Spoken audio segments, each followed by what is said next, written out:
United Way's annual fundraising campaign has just been launched.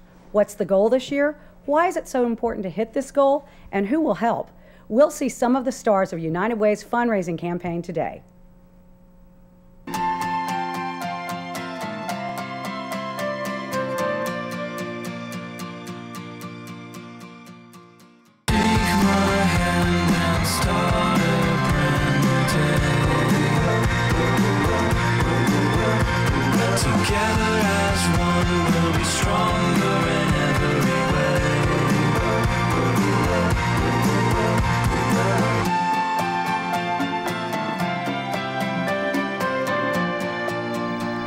Welcome to Living United, a show about how our community can be the change for those most in need. I'm Ann McNeil, United Way volunteer and manager of corporate citizenship for IBM. We're doing something a little different this month, a bit less conversation and a lot more video. Sharing these video stories with us are two members of the United Way staff. I have with me Jerry Hagler, United Way's Vice President of Education, Engagement, and Communications, and Bill Norton, United Way's Vice President of Marketing. Welcome to you both. Thanks for having us. Yeah, absolutely. So today we're actually going to show several different videos, and they're really compelling. But before we get started, let's talk a little bit about why we're showing the videos. So Jerry, it's campaign season. It is. Of course, the first question is always what's the goal this year? What's the goal? Yeah, well, good question. And I think as we're showing these videos, one of the things we want to stress is that the videos are not just fundraising tools for us. Right, sure. That they are about the people that we serve. And that's really what United Way is all about, the agencies that we fund, and most importantly, the people that are in need and how these dollars make a difference for them. In regards to the fundraising campaign goal, it really is something that there's serious thought given to that, and our regional campaign sits down, they meet, they look at what the needs are, what our agencies have asked for previously. They also look at what the campaign goal was the year before. And, you know, we know that there are more needs out there. How much can we raise? What are the trends? What's going on in the community? So with that, all of that thought and discussion, the campaign goal that was set for this year is $21.4 million, which is a 1.1% increase over the goal last year. So 1.1% increase. And I'm assuming, obviously, when you set a goal, you want to make the goal, That's right? For sure. Yeah. And in terms of the trends, are you seeing fewer businesses running campaigns, more businesses running campaigns? Because that's been kind of the bread and butter, right? Right. You know, I think you want to diversify where you get your funds from. Right. So certainly the workplace campaigns have been a huge part of what we've been doing, but also there's a strategy on building individuals giving, looking at our larger level of giving with the Lexus to Tocqueville donors, right, and how we can build that leadership level as well. Well, and the campaign's starting to kick off in communities, and Bill, you you just did a kickoff in Davidson, correct? Yeah, it was up there for a really neat reason, the Chiquita Classic Golf Tournament, professional tournament. Right. This was the first year it was up there. It was also the first year that United Way was the lead beneficiary of that tournament. Wonderful. They supported about 80 different agencies, but we were the primary beneficiary. And so this was the first year that Chiquita was able to give back to us. They were a new donor this year, and because of the tournament, they gave us $100,000 to kickstart our campaign. Great way to start the campaign with a lot of early momentum. And we had some fun with it too. The way we unveiled the $21.4 million goal itself, we had 8 agencies follow Miss Chiquita into the room in front of the TV cameras, carrying a scoreboard standard from the golf course. And they lined up and turned the standards around to reveal the numbers involved in the goal. So that was it was a fun visual, but it was also a purposeful visual too, because that's what we try to remind people is it's not about us hitting our goal for ourselves. It's those 8 agencies representing 80 agencies overall, helping people in the community. And they had a lot of fun with it. We really like the fact that the agencies themselves were front and center. Yeah, and as it should be, right? Because that's what you're raising the funds for, to help those agencies deliver the services, right? Yeah. So, and I guess that's one of the reasons we're going to watch the videos today, right? I mean, we're going to focus on the different individuals who've been helped by some of our agencies. I mean, collectively, those 80 agencies help about 300,000 people in the Charlotte region. But when you're a donor... Did you just say 300,000? Yeah. That comes out to be, if my math is correct, almost a third of the people living in our communities. Yeah. Well, it at depends least on where in you the- count it. I mean, we Yeah, help five co- counties, But so maybe but it's a lot. a fifth, maybe then a fifth of. Yeah. Wow. And it's, varying degrees Sure. of help, but when you're a donor, that big number doesn't really resonate. Right. It's, I want to change somebody's life. And that's what you get to see in these videos. These are people who've not only received help, but truly it changed their life. Yeah. So without further delay, let's watch the first success story for this year's fundraising video campaign. Where I come from, I could have been a teen mother. I could have been a high school dropout or ultimately behind bars. I have been a member of the Marshfield Boys and Girls Club through the Salvation Army for 11 years since I was in the first grade. The Boys and Girls Club is a family. From the first moment that I walked through the doors, they accepted me no matter what. Before the club, I was just a shy little girl, not wanting to embrace her true self for the fear of not being accepted. Since that shadow, I've really embraced myself. I'm outgoing and I'm outspoken. There were so many different opportunities presented through United Way, and numerous agencies have invested in me, keeping me healthy through my mind, body, and soul. My number one support system has always been my mom. She has always sacrificed for me and my family. I will be the first person to graduate high school and to go to college. Today, I am in the top 10% of my class. I have won numerous awards.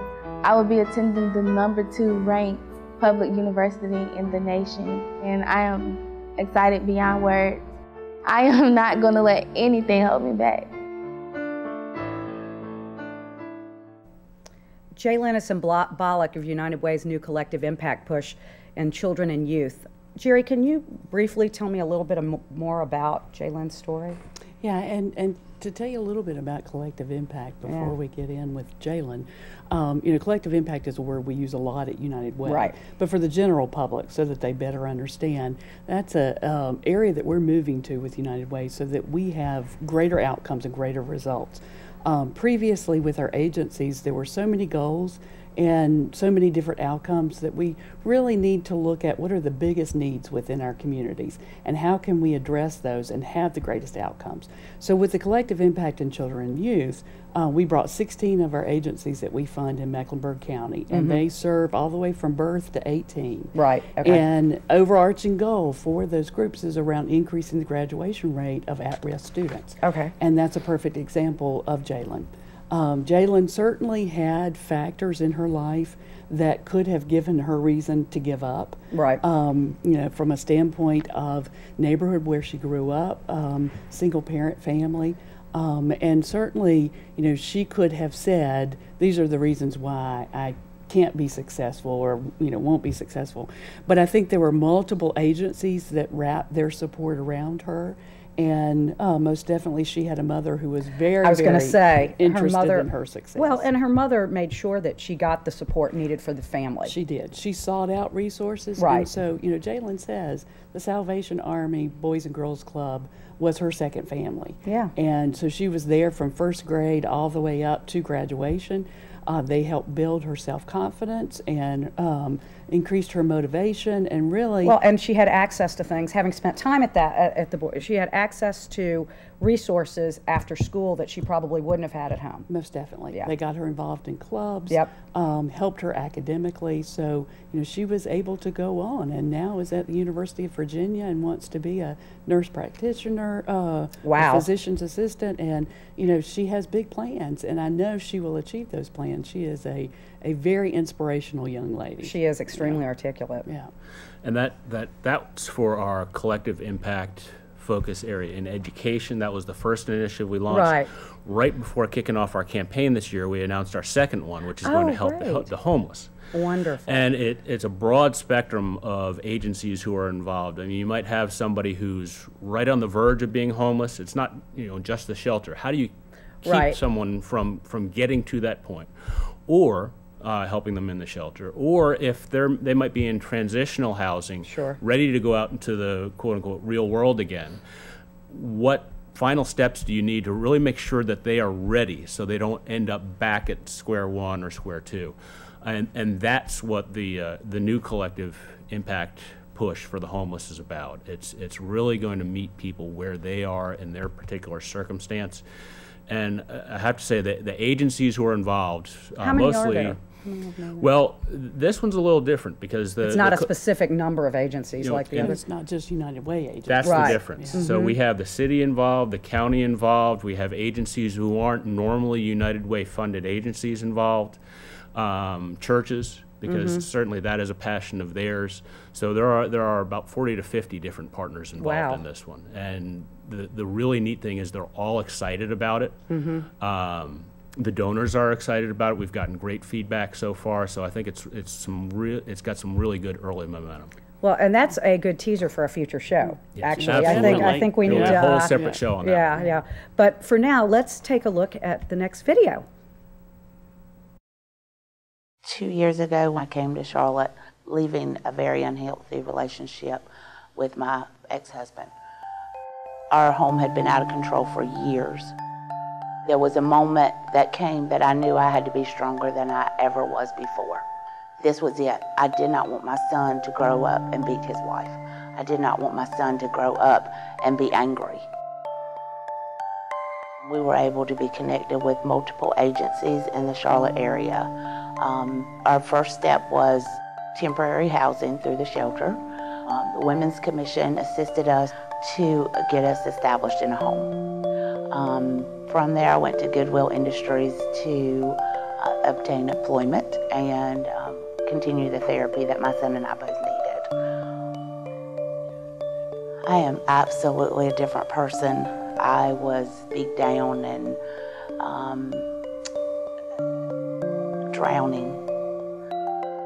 I had an awesome counselor at Safe Alliance that worked with me through a lot of issues because I knew I couldn't move forward unless I got my emotional stability back and my confidence. I am feeling more hopeful today than I probably ever have in my entire life. I want to give back. I want to help other people. I want to pay it forward because somebody did that for me. There is a need in this community for the services that United Way offers. I've encountered many women who were desperate just like me, and without the help of United Way agencies, we could not get where we need to be. Wow, that's compelling. Jerry, you worked with Brenda on her story. When a woman says she was beat down and drowning, it doesn't get any more real than that, does it? It does not. You know, certainly it takes a lot for somebody to be willing to share their story. Absolutely. And we are so appreciative to the clients who have said, yeah, if this will make a difference, if this helps people to understand where their dollars go, I am willing to sort of to share some of these most horrible days of my life. And so I know it has to be hard for the client sometimes to share that. Right. Certainly it was interesting as Brenda was talking about her story and the abuse that she had experienced and the fact that she wanted her son to be out of that situation. To break that cycle. Yeah, to break that cycle. So that courage for her to step out of that and to come to Charlotte, to be part of Safe Alliance and to be in the shelter there, says a lot for her, and that she wanted something better for herself and for her son as well. And it was interesting just to watch her tell her story about how she became much more lighthearted, more relieved, great sense of humor, and you could see that she certainly had gone through a very difficult time. Right. But because of multiple agencies, certainly Safe Alliance and the shelter there, but also Goodwill that helped her to build her job skills and her training, at the YWCA where she received assistance with financial training and financial literacy skills and building back up, being able to transition into regular housing. So there were a lot of agencies, Community Link as well, and that's really what United Way is all about. Well, and you know, you bring up a good point, because I don't always look at it this way. You know, there's not an instant. We live in a world of everything's instant and happens immediately. And when you've gone through what she's gone through and what so many of the clients and people that we're going to see, you know, in videos today have gone through, you know, it's a long process. It's not something that happens overnight. And the different agencies that they're impacted by through the process over the years, because it's a year, it's not something that happens overnight. That, you know, it was years of her, you know, becoming the person she is today, just like it was years of being beaten down, I would imagine. Right. And so I think that, you know, when we think about, you know, why is there always a need? Why is there always a need? Well, because the healing process, it takes a while. Right. For so many of them. And that's what Brenda shared, that at Safe Alliance, the counselors that she worked with, them helping her to heal through this Right. process and Yeah. to talk about things. But each agency had its particular place in her life At a certain time. point. Yeah. But the individual has to be ready to step up. And that's what Absolutely. you really see in her story. Yeah, Is the yeah. agencies help, but she first and foremost was committed to breaking that cycle. And we saw the same last year with a grandmother who was helped at Turning Point down in Union County. And the scary thing is she only found out about Turning Point because her daughter was being abused. So Wow. this is a woman who was abused as a child. Right. Then she was being abused in her grandmother age years, and in between that, her daughter was being abused. So that's how she found out about Turning Point. But the really neat thing was, you know, she went there. She wanted to raise her grandson in a safe environment, so she was really committed to making it happen. And just, you know, Jerry talked about how thankful we are for the people willing to share their stories. I mean, Right. she had a hard time opening up at first, but once she got talking, I mean, you could really see how much it had helped her and changed her life around. Good. Well, we have another person up next who, like Brenda, felt beat down, but for a very different reason. Let's watch Marie's video now. 6 years ago, I had a stroke, and it changed my life. My husband and I came here about 58 years ago. My husband was a wonderful cattleman, and he came here to manage the Cannons Farm in Concord. My husband died 11 years ago. He had cancer, and I was very, very depressed. And I had to go to a psychiatrist. Later on, I had a stroke. There I was. I couldn't drive. I couldn't cook. I could not live alone. My son came by one day and he said, "Mama, you know that place down there where you used to work?" He says, "Well, why don't you call them and see if they have an opening?" They furnished me my transportation, good food, and it's a home away from home. At Coltrane, you can come in, you can be there 2 days. You're not a stranger after that. You're a family member. When I would go back to my psychiatrist, I was better, and he'd say, "Marie, I don't know what you're doing, but it's working good for you. Keep it up." We're very appreciative. I thank United Way for what they have done for all of us. She is just a spark plug. I tell you what, how adorable. Can you tell me a little bit more about her? I would tell you that I think probably everybody who watched this, and when you watched it, Oh, yeah. a huge impact on Yep, you. yep, big impact. A precious lady who obviously had gone through some difficult times, you know, being with your spouse for that period of time, and then losing them, what impact that has on you. And then to personally, you know, have a stroke, and so you're living with the dependency of, you know, on others. Right. When you've been so independent. Yes. And I think, you know, going through a phase of difficulty, you know, with depression because Right. you are dependent on someone else. But I think certainly the Coltrane Life Center was the place that What a gave great her her place. life I back. know, what a Yeah, great place. Yeah, and I can always, I mean, I will always hear her voice saying, you know, you come here as a stranger, but you're, you know, Oh, I not know. a stranger for long, know. that you're a family You make me member. tear Yeah, up. yeah. It's true. So, It's very true. and when I went to visit her at the Coltrane Life Center, to see her interaction with the other residents, Right. senior adults who were there, Yeah. and with the staff and her interaction with them, Right. just a precious lady with a love for life now because of the center and the staff. I mean, you know, when we talk about changing a life, and not to be cliche, but truly a life was changed here. Truly. Truly was.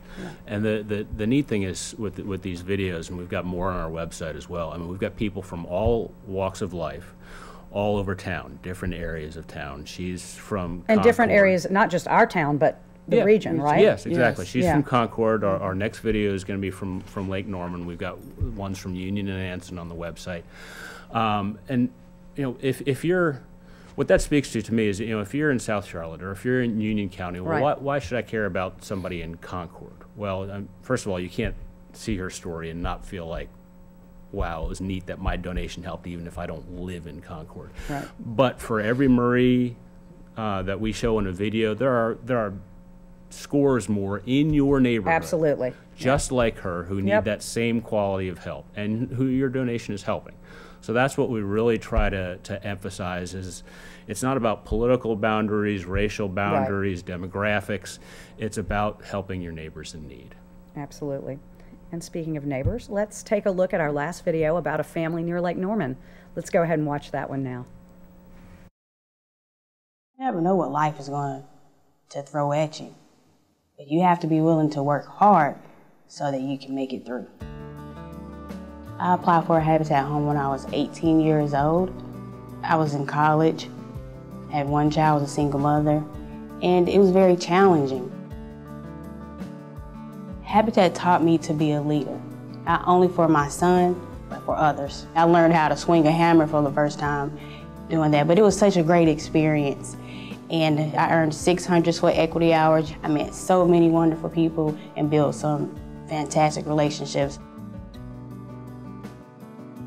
Over the last 15 years, I'm married and I've earned a master's degree, my MBA, which I'm very proud of.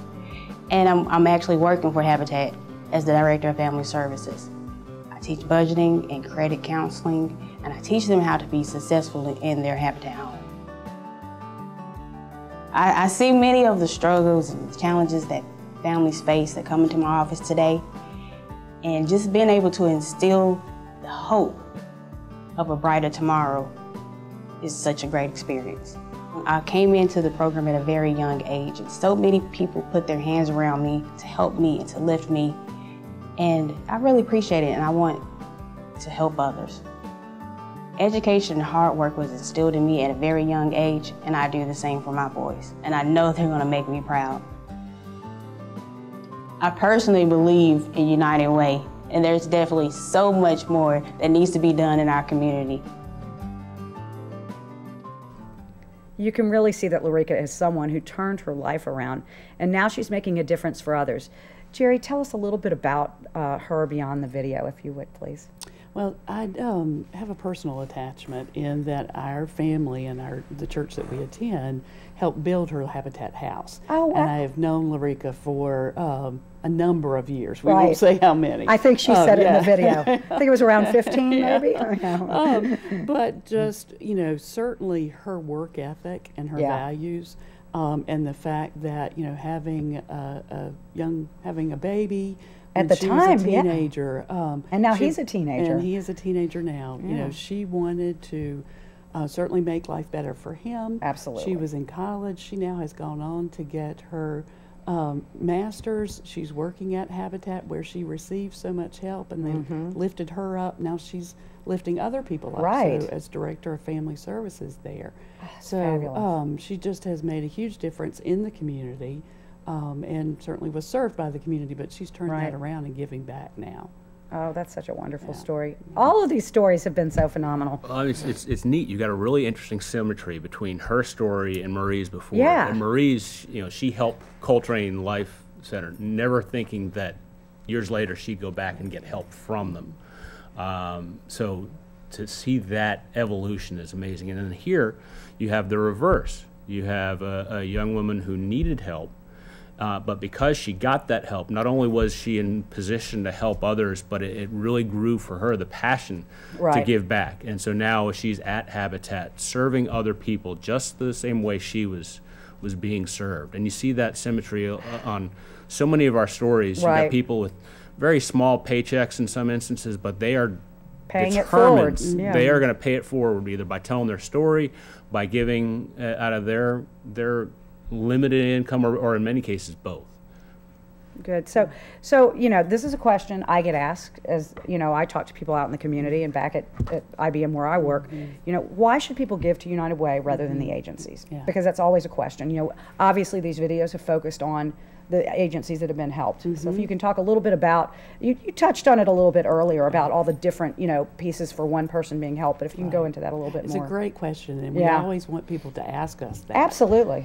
You know, and agencies will say, we would prefer that you give to United Way as opposed to giving directly to an agency or to their agency, because people have multiple needs, and they need, you know, may need shelter, but they all may need food. They may need to have job skills. So all of these agencies make a huge difference, and we really are the most efficient and effective way to give locally. Yep. Well, and I hate to say, but we are out of time, but I do want to say there are other ways you can give, and that is certainly through volunteering as well. So I want to encourage you, if you are in a position to give, to please do so. Jerry and Bill, I want to thank you, of course, for being on the show today. And I want you to think about, as you're making your donations this year and as you're thinking about giving financially, also think about giving through volunteer efforts as well, because you really can make a difference in the lives of others. And so to our viewing audience, if you want to see more success story videos and learn more about how to live united in your community, please visit the website shown on your screen. There are many more videos, and they're all just really compelling. Thank you so much, and we'll see you next time on United Way and You.